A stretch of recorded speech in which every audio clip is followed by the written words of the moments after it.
Welcome to this episode of Substance. We're on location in Half Moon Bay with Robert Scoble, Chief Startup Liaison Officer, author, blogger, and media expert.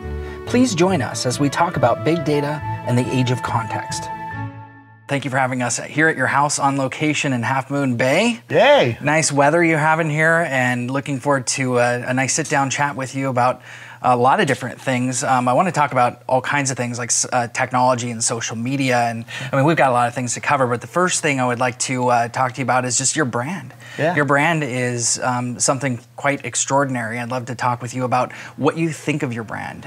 What does Robert think of his own brand? Well, I always try to have the first row seat on technology, Nice. and that's something that I have been doing for a long time, and it's worked out pretty good. Siri came to my house like you did, 6 months before it launched, and showed it to me twice here actually before it launched, and that's what I like to see. I like to see stuff before it launches, before most people get it, and that way I get to see it, interview them like you're interviewing me, and have something to say about what it means. Where do you see your brand heading? What do you intend your brand to stand for? Well, right now it's on cruise control because it's happening pretty well around the world. Many people follow me, and I'm one of the last independent tech brands. Most of the other independents have turned into corporate brands like TechCrunch or Read Write Web or GigaO, right? Malik started a blog and turned that into a company.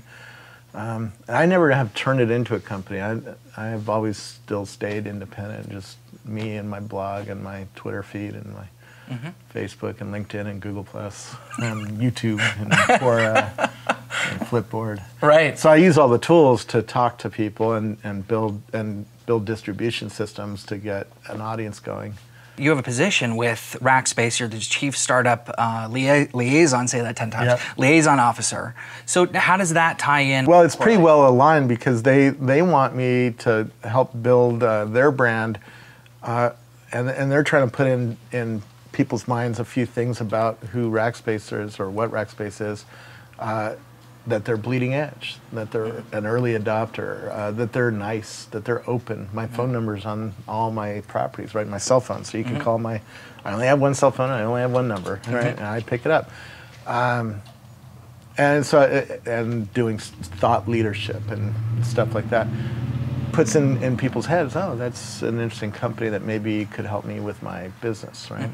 And that's sort of what I'm trying to do. I'm also trying to interview people who might have an impact on Rackspace's business, So if you're a 20-year-old and you just came up with a new cloud computing technology that might impact our industry, I want to interview you before Werner does at Amazon, right? And by putting you in public, I get you some PR, but I also let the strategists know, hey, this new thing is changing. Our business is under threat or going to change because of this other thing. So part of it's research, part of it's doing a little bit of strategy, part of it's doing relationships, keeping, going to parties and speaking at conferences and going to corporate headquarters and giving speeches on strategy and where the world is going, stuff like that. You have my dream job. Yeah, it's pretty fun. I can think of a few people who have better jobs around the world, but not very many. So you're wearing Google Glass. We were just talking before this about privacy. Yeah. And it's funny because you're wearing Google Glass and you're working for a company, Rackspace, that's obviously all about privacy. Yep. So tell me about the differentiation between the two. You're talking about personal privacy, corporate privacy. Where do you see the two coming together in the future? We could spend 2 hours talking about privacy. Give me the top two. To tell you the truth, this doesn't really change your privacy that much. I mean, I could have been recording you on my cell phone down here, and you would not have noticed that. This doesn't record unless I turn it on, and like now I'm looking at my tweets, and I could say, okay, Glass, take a picture, right? I took a picture of you. I wasn't smiling at the time. Can we do that one more time? Yeah. We turn it on. Okay, Glass, take a picture. There we go. Yeah. And it captures images, so I have to touch it or talk to it to turn it on. So it's not as big a privacy risk as lots of people made it out to be. before getting this, I was far more worried about it than I am now. Privacy is shifting. We're sharing our lives in a way that 20 years ago would have seemed very foreign and weird. You know, putting pictures of us getting drunk at parties on Instagram or Facebook, right? You know, taking our kids' photos and putting them up on Facebook and sharing them with at least some people in the world. And truth be told, if you share something with one other person, it can get to the New York Times in 24 hours anyways, if it's interesting. The truth is, most of our lives aren't all that interesting, you know? But once in a while, one of us does something that's very interesting, and all of a sudden it goes, and everybody shares it, right? We saw that with the plane crash that happened on Saturday, right? Right. People I knew, one of my Facebook friends was on the plane, right? And he started tweeting and sharing what was happening to him. And that was very interesting, and it got retweeted and probably viewed 10 million times, if not more. It's been on CNN and Fox and all that stuff. Right? Yeah, I noticed CNN reached out to maybe the same person and said, can you please jump on the phone and help us cover the media? That's a difference right now from 5 years ago, right? Oh, yeah. Well, you know, we have a radio station in our pocket, a TV station, and a newspaper all in our pocket now. You know, when I was growing up and going to journalism school, we didn't have this ability. For me to get a picture of the earthquake when I was in West Valley Community College to an East Coast newspaper, I had to go and wait in line at the San Jose Mercury News for one of their color scanners, right? And it took 6 hours to get a black and white photo from here to the East Coast. Today, it's like that happens in 10 seconds, you know, and the world gets to see it. It's a quite different world today. So that leads to a lot of frictions on what is privacy, right? Journalists know that you have no privacy in the public street, at least in America. We have the First Amendment. We have the ability to take pictures of each other and put those in the newspaper. And we have had that for 50, 100 years, right? That's been the same rule forever. But now it's not just the pros taking pictures in the street. It's people like me with a Google Glass or somebody with a cell phone, and you see a concert and everybody's holding up a cell phone, right? So the chances that you're in a picture at a concert and getting displayed somewhere on the internet is probably pretty high. And that's not true 20 years ago, right? 20 years ago, the chance of you being in a picture was pretty low because it would have been a pro taking it, and they probably wouldn't have been taking pictures of you. So yeah, things have changed quite a bit, and it's going to change a lot more. The real privacy thing here isn't the camera; it's the sensors that are on. Like this thing has an accelerometer that's on, and it just turned on the projector by me looking up, right? So it's watching where I'm looking, where I'm heading, my patterns through life. Whether it in the next 18 months, it's going to know whether you're driving, running, skiing, shopping, walking, riding a bike, because of the patterns of these sensors, right? And where it is, right? If you walk into a shopping district like the Stanford Mall, and you start looking at the Gap and Tiffany's and the Apple Store, it's going to know that you're in a shopping mode. You're not just walking through it, right? And that's where there's a new data point that hasn't yet been covered by law. Who owns that data? Is it us? Is it Google? Is Google going to share that with the NSA or with an advertiser? I don't know. There's lots to be discovered here. There's an eye sensor, by the way, on the back of this. It's a 16 by 16 grid infrared sensor. It's watching your eye full time. Wow. And it's not yet turned on. The software, they haven't turned it on. I'm sure they're going to turn it on when they release this to the public next year. But there's an eye sensor watching me, so it can do all sorts of stuff. Where's that data going? And what's Google going to do with that data? Are they going to share it with advertisers or with the NSA? Are they going to be able to replay that data in a courtroom? Because if I kill somebody, all of a sudden it's going to know a lot more about my intent, where I was looking, what I was thinking. So think about the trial that's on CNN right now, the Trayvon Martin case, right?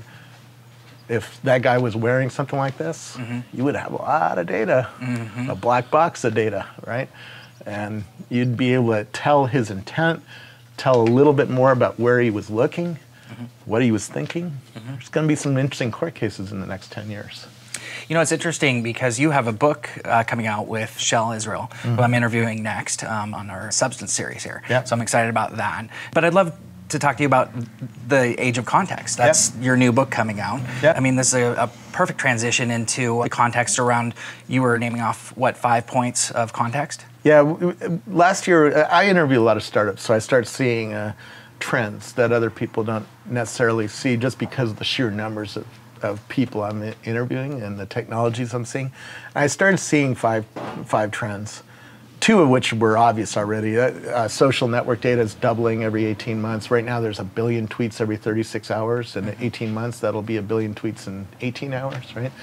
And the doubling effect is interesting. It causes new kinds of companies to be born. It lets us study a new data set that didn't exist before. And the same thing about location data. You look at Waze just sold to Google for $1 billion, but Foursquare and all sorts of things are studying your location. Where are you in the world? And that data is going up exponentially. So in 18 months, we're going to have double what we have today. And that creates interesting stuff. But I add on to that, sensors, right? The number of sensors around us is going up exponentially. The self-driving car. My new Fitbit here. Yeah, the new Fitbit has a sensor or two. The self-driving car is the ultimate sensor, right? Because it creates 750 megabytes of new data every second. And it has 80 lasers going around 30 times a second, just watching the entire world. So that's the ultimate sensor. But we're going to have soon things on our bodies that study whether we have cancer or diabetes or a bad heart. We're getting thermostats like the Nest thermostat, where there's a sensor in there, and as you walk toward it, it knows you're there, right? Oh man, I keep on and on. There's lots of sensors in our world that are popping up in our gardens and in our farms and at other places. Add on to that wearables. I mean, you're wearing a Fitbit, I'm wearing the Google Glass, and the wearables are exponentially increasing. In 5 years, there's going to be 5 of these. There's not just going to be Google, there's going to be one probably from Apple and Oakley. Oakley already has ski goggles with a wearable computer in it, right? Right. And on and on. So the number of wearables is going up exponentially. And then data, we call it big data in the industry. I don't like that term because it doesn't explain everything, but I'm seeing a new type of database come out every month at least right now. You know, from MongoDB on up to newer ones that are just popping up. And then we're seeing a lot more data computation, data analysis. So those billion tweets, somebody put them in a database, and now you need a new kind of database computation to see any new pattern in there. And that's a fascinating new world that's happening across the industry as well. Man, it's just getting so much. How do you have downtime? What do you do for downtime? Play with the kids. That's great. I don't have much you know, the thing is I don't look at what I do as work, you know. To me, a job is putting a roof on a Dallas house in July. That's work. I don't do work. So most of my life is fun anyways, so why do I need downtime from fun? Oh, that's great. But, yeah, we're going on vacation. We're going to Universal Studios on Friday, and we try to get away from the online world as much as possible, but yeah, it's a lot of fun. It's kind of mixed too. That's where it's going. It's a convergence, right, of technology. My family's on Facebook, right? Right. My brothers are on Facebook, and so if you tell me I can't be on Facebook, well, is that like you can't call your brother, you know, on the phone? What? You know, what are we, Amish already? And I think that's how we communicated to get here a little bit. We were on Facebook, or I think I messaged you, or you know, we got here through. Because you see that I'm online, and you can chat with me, and I chat back, and that's the modern tool, and it's like telling me, can you live for a day without a phone? I don't, why? You know, my son, who's 19 now, I have a friend who's almost 70, and he said, when I grew up, we only had 2 TV channels. My son looked at him and go, how did you survive? That's the way I feel about it, being asked to be offline for a little while. And they had to stand up and turn the channel. Exactly. So the other reason that we're here is because there's an event that you're going to be keynoting and be the master of ceremonies for it, called C2SV in San Jose. Yeah. And it's the first event of its kind for the capital of technology Silicon side. Valley. That's right. That's right. That's actually a good transition. I wanted to ask you about the capital of Silicon Valley. Where is the capital of Silicon Valley, and how do you think this event will be transitioned into something that we need, something that First of all, there is no real Silicon Valley anymore because we don't make silicon in Silicon Valley anymore, right? We used to have chip fabs there, and Intel used to do That's right. almost all of its design there. Well, Intel is still there, and AMD is still there, but the fabs are in Oregon or China or in Israel or Texas, right? And so that company is sprayed across the world. It's not just in Silicon Valley anymore. The tech industry, what people think of as the tech industry, which is headlined by Google and Yahoo and Twitter and Facebook and Oracle and Salesforce, those kinds of Autodesk, they are largely between San Francisco and San Jose, somewhere in that region, you know. And so the centricity has shifted from San Jose, where Fairchild Computer was and the hard drive was invented at IBM, to San Francisco. So if there's a center, the eye of the storm, I think it's Moscone Center now. But that doesn't mean that Silicon Valley is not Silicon Valley and it's not important. You know, Yahoo's headquarters is in Sunnyvale, Adobe's is in downtown San Jose. You know, Facebook is in San Mateo, right? Menlo Park, you know, and Google's in Mountain View and Apple's in Cupertino. So that whole region between San Jose and San Francisco is where the action is. So San Jose still is a major part of the action. Great. Well, that's good to hear. Yeah. Because especially with this event it's only an hour from San Francisco. Anyways, so even if you buy the thesis that San Francisco is the center, it's still in the eye of the storm, as it were. Right. You're not in Kansas anymore. Yeah. So let's shift just a little bit. I want to hear about your view on what the new startup looks like. What makes a new startup successful? Well, startups are changing because the cost of starting one has gone way down. I was in London just recently and saw a bunch of Internet of Things startups, people building hardware, and several of them got started for less than $10,000. In fact, heck, you don't have to go to London. Just go right around the corner from my house. GoPro started here, right, in Half Moon Bay. I didn't know that. Yeah, just 200 yards from here. And they started with less than $10,000 of investment. They started with his mom's sewing machine and not much money, right? And now it's $1 billion company. So in 10 years, it's gotten cheaper because for a modern tech startup, you need something on the internet, some servers. 10 years ago, you had to buy a rack. That's why the company I work for is Rackspace, right? Because you bought some space in a rack and put 4 servers in there, and that costs you. It could cost you $100,000 or more if you bought an Oracle box or a Sun box to put in there, right? To handle load. And you, as a startup back then, you didn't know what load was going to show up. If you got on Oprah, you know, 1 million people might show up.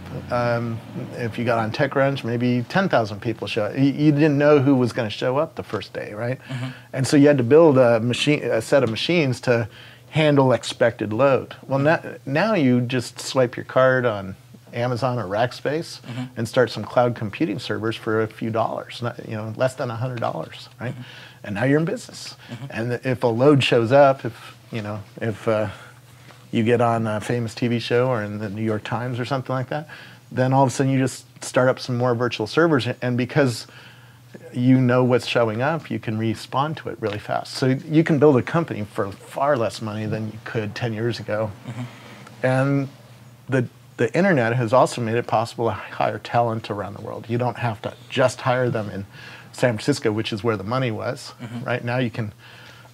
I met Matt Mullenweg, who runs Automatic. His best programmer's in Cork, Ireland, right? So, And he never even met him before he hired him. He hired him over the internet, right? Just by seeing his work and doing some Skype chats and stuff like that. Now we have an ability to collaborate with each other that we didn't have 10 or 15 years ago. Can we talk about collaboration for a second? I think that's one of the most interesting things right now for me from what it looks like and what you're accomplishing from a content standpoint. Yeah. When you look at content and social media and how the two kind of play together, you're just saying content is one of the most important things. Where do you see that heading?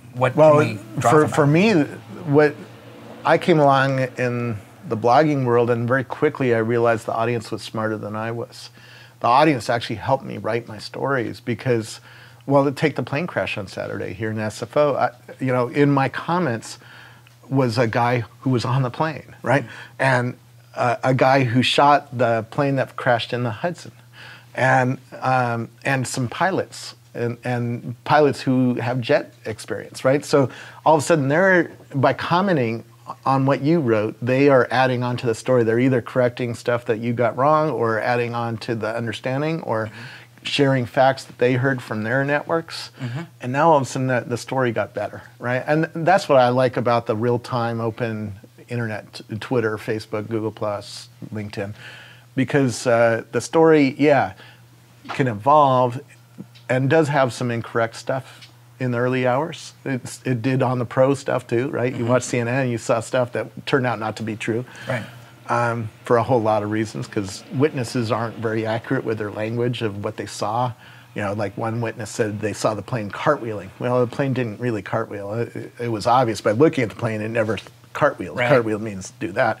But watching the video a day later, you could see, the plane actually did fly up like that. It looked like it cartwheeled. So, but eyewitnesses aren't always accurate on what they saw. Yeah. Their mind sort of plays with them, and they're not good professional communicators. They don't know the precise language to explain exactly what they saw. So to her, it looked like it cartwheeled. To me, it looked like it flew up a little bit, right? And so that gets repeated. And there's lots of incorrect information or rumors or things that aren't yet facts, aren't yet confirmed by officials, et cetera, et cetera. But I'd rather have that than the old world where I had to wait a day just to hear the story. And then even then I didn't know that it was the correct story because I couldn't argue it out with pilots and passengers and the mayor and SFO Airport is on Facebook and Twitter, right? And they're able to correct stuff that they see is incorrect. And they're able to pass along information in real time. I'd far prefer this new world where we're all connected and all able to add on to the story than the old world where I had to wait for a committee sitting in some corporate office somewhere to decide what the story was that I should read. So not to be too cliche, but you're saying that authenticity and immediacy is more important than accuracy. No, I'm not saying that. I think we're all aiming at the truth. That I want the truth. I want to know the story. But I think we arrive at the truth faster with this new system. I see. Than in the old world where I had to wait for the San Jose Mercury News to go and get the story and put it on the front page of the paper. Back when I was at San Jose State, so that's why I like the conference being in San Jose. I went to San Jose State. I ran the AP wire machine. And I remember watching that machine when O.J. Simpson was found not guilty. And in the first hour, there was 600 stories filed from the courtroom, right? Because there was hundreds of journalists, there were satellite trucks, there was the full-on machinery of the journalism world back then was there. And the Mercury News had 2 or 3 stories. I was like, why don't I get to read the 600 stories as a citizen? Why do I only have to read 2 stories if I really wanted to read 600 stories? Right. And see it in real time from the point of view of everybody and see all the points of view. I far prefer that world where I get to see all the points of view and I don't have to only see the filtered, professional decided story, the committee decided story. I want to see it argued out in public view with all points, so I can make my own determination of what the truth is. I think that'll lead to a better population, a better informed population. I know other people will argue with me, and they have some evidence that I'm not right, but I still would prefer this new world with all of its sins. Filtered versus unfiltered. Yeah. That's and I know it's, again, we're overused term with big data. Yeah. But how do you get to the meat of it? How do you get to the core? What matters most when there's so much of it? Well, for me, that's deep, as a professional curator or even an amateur one. One, know why you followed somebody. So, if you're following Dan Pulcarano, you know something about him. I know what makes him different than Tim O'Reilly, for instance. So, and that makes my inbound more informed. So if Tim says something different than Dan, I know what point of view they're coming at. I know what their backgrounds are. I know what their education is. I know where they live. I know, how reliable they are. I have a little bit of a brand about each one of them. Nice. And so I've hand curated dozens of lists of people, journalists, investors, executives, founders, et cetera, et cetera. And so when a story happens, I can look at the lists and see how people are reacting and see what the points of view are in real time. And I can put together a theory of what's going on. And then I can do searches. So you can go to Twitter and search for SFO in the case of the airplane crash. And all of a sudden you see every tweet that said SFO in it, whether they had any credibility or not. And that's why you get to see all the truths and mistruths. And then you have to figure out, okay, who actually is credible, who's there, who has pictures, who has other evidence that supports what they're saying. If they have video and they said it cartwheeled and they have video of it cartwheeling, okay, then I start believing it's cartwheeling, right? But in this case, they didn't. And so I was able to very quickly figure out what was right versus wrong in terms of truthfulness, right? So are you the new journalist? I'm in the new distribution. Distribution has radically changed for news in the last 10 years, right? When I grew up, the only way I got news was to watch TV in the evening news, and they would only break in during the day if it was really important. A plane crash they would have broken into, but most of the time you had to wait for the evening news, or you wait for the next day in the newspaper.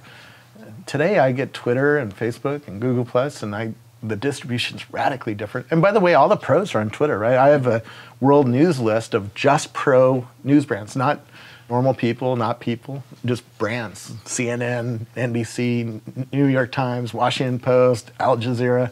Those are brands that are on Twitter. Sure. So you can use Twitter to just watch the pros now, right? Even if you don't want to listen to the rough and tumble amateur on the street kind of thing, right? So distribution's radically changed, and I'm early on new distribution. I love playing with new distribution technologies that come along. Flipboard, I'm #1 on Flipboard. I'm #1 on Quora. I was #1 on Twitter for the first 2 years of its life. I love playing with that stuff. My boss at Fast Company told me to stop Twittering because he wasn't getting paid for that. He's like, I'm getting paid for the magazine. That's the old distribution. Oh, yeah. And I was playing with new distribution. I said, this is your future, man. Yeah. And I left. Little did he know. Little did he know. Now they're all about Twitter, right? They have a whole team. They do a fantastic job now. Right. But they realize, that's where nobody's buying paper anymore. They're buying Twitter. And they're on Twitter. Oh, we better be on Twitter if we want to stay in business, And I knew that early. That's all. What to you helps you spot the next thing? Well, entrepreneurs who come and show them, I saw Flipboard. I was the first person outside of Flipboard or the investment world to see Flipboard. Is it a gut reaction or is it? Yeah, in that case it was gut. I was like, oh, I like that. I want that like now. And there was something gut about Instagram was the same thing. Sorry, somebody's calling me. Instagram was the same thing. It was like I was one of the first 80 people to get that. Right now, there's 200 million people on it. But instantly, it's like, first of all, I wasn't even seeing Instagram. I was at Dogpatch Labs to see somebody else, and they said, man, these kids have something cool. And so that right there tells me, I better pay attention because somebody verified, did social proof that this was cool. And then I got it on my phone, took a couple pictures, and within a minute I had 3 comments from 80 people. And I was like, there's a lot of people addicted to this thing. And that verified that this is indeed being found cool by other people who I thought were trustworthy, you know, like MG Siegler or Kevin Rose or whatnot. Well, tell me one thing in your career, one pivotal thing that happened that changed the path of your career. Meeting Steve Wozniak at West Valley Community College. Really? Yeah. Tell me about that. Well, I stalked him. I kept seeing his car. And so I was studying there. And I kept seeing his car. It said Woz on it. Yeah. And so I just kept waking up earlier and earlier because he parked in the same parking space every morning. And I just kept waking up earlier and earlier until I got there and the car wasn't there and I waited. And I said, hey.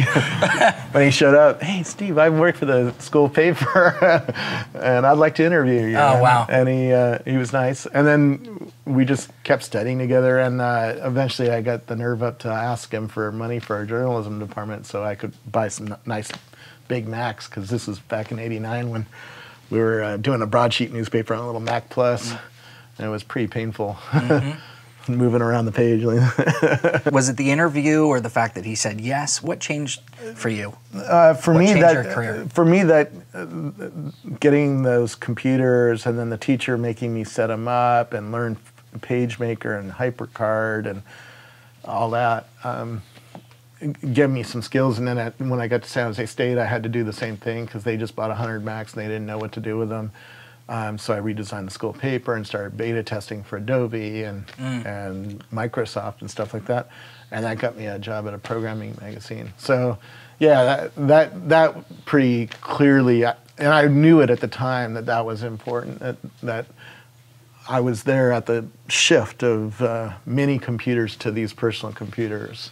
And you could tell the whole journalism world was shifting. The '89 earthquake, the San Francisco Chronicle published because somebody had a Macintosh at their house and they still had power, and they were able to bring the news team over and publish right on a little Macintosh, right? We knew the world was changing in '89, and I knew that I needed to put as much gas into that change as possible. So that was pretty key, I think. That sounds like a disruptive time in our era, in another era. Yeah. What's the next disruption? Well, that's the age of context. So these 5 things are changing everything. I went to Plantronics, which builds these audio headsets. They've been around since the 60s. The astronauts, Neil Armstrong, used one of their headsets in his spacesuit, right? And he said this is the biggest shift since the web. So in 20 years, this is going to be the biggest shift for consumer behavior. And he showed me their next products, they're putting lots of sensors in their audio headsets to know where that you're looking, know if you're close to your computer, et cetera, et cetera. He said that fundamentally changes what this product does. So it's no longer an audio headset anymore. It's something else. And it's assistive and it's personalized. When you put it on, it knows it's on you. And that's quite cool. But it's also a little freaky in terms of privacy and other things. And it requires different skills in terms of a company, right? The old company needed to know how to build speakers and microphones and put it in a nice package. This company needs to know software and sensors and how to build new systems that are based on software running on these sensors. And that's a different skill set than they have. So they're hiring different people than they used to. And so I watched those shifts, and they're happening at JBL, who builds speakers, and they're happening at General Motors, who builds cars, and on and on. So we have the Creative Convergence Conference coming up, C2SV. What are your expectations? Well, we're happy to be speaking at it, so that's one expectation, is to survive on stage yet again. I think we're at an interesting shift over of a lot of different things. We're seeing a hardware renaissance in the world, not just in Silicon Valley, but it's largely driven here in Silicon Valley, whether it be from Square or Tech Shop or 3D printers like Type A machines and on, to this new contextual computing thing that's happening in sensors, wearable computers, big data, along with social and local. And so we're at an interesting point. Can Silicon Valley be the silicon leader in a hardware revolution again? is AMD and Intel and all that going to matter in a new world? I mean, there's a TI chip here. There's not an Intel chip on this Google Glass. So what does that all mean? And what is this new sensor going to do? And how is it going to improve over time? And what other products are going to come out with other sensors that are going to be even more personal or assistive, right? How is work going to change with 3D printing and open source and cloud computing and these new contextual technologies? General Electric calls it the industrial internet, right? They're putting sensors on turbines to listen whether they need to be maintained or not. The Union Pacific is putting sensors on tracks to listen to the cars going overhead to listen whether they need to be maintained as well. So there's lots happening, and it'll be interesting to see if it all comes together and if we see something, a new pattern emerge out of this conference. I think the best conferences always drive a new pattern, and that's pretty tough to do.